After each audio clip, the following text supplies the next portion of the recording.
Kylian Mbappe, Vinicius Junior, Lamine, Pedri. Mana shunday futbolchilar tufayli futbol qiziqarli bo'ladi. Biz Lamine Yamal haqida gapiryapmiz. Albatta, u xafa bo'ldi. Hamma xafa bo'ldi. Lekin Lamine fantastik o'yin o'tkazdi. Lekin u boshdan oxirigacha ajoyib o'yin ko'rsatdi. Ham himoyada, ham hujumda. Birga bir vaziyatlarda u bir necha futbolchini ortda qoldirdi. Bu haqiqatan ham aql bovar qilmaydigan holat. Men kecha ham aytgandim. U hali juda yosh, lekin shunga qaramay juda katta ish qilyapti. Biz uni qo'llab-quvvatlashimiz kerak.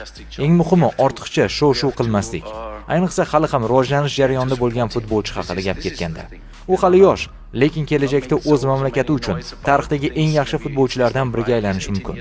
Shuning uchun uni qo'llab-quvvatlash va ba'zi vaziyatlarda himoya qilish ham kerak. Ayrim holatlarda qoida buzilishi aniq bo'lmasligi mumkin, lekin chegaraga juda yaqin bo'ladi va bunday paytlarda hakamlar ham uni himoya qilish kerak. Bu faqat unga tegishli emas. Men aynan shunday uslubdagi futbolchilarni ko'proq yoqtiraman. Chunki odamlar stadionga aynan shunday futbolchilarni tomosha qilish uchun keladi. Kylian Mbappe, Vinicius Junior, Lamine, Pedri.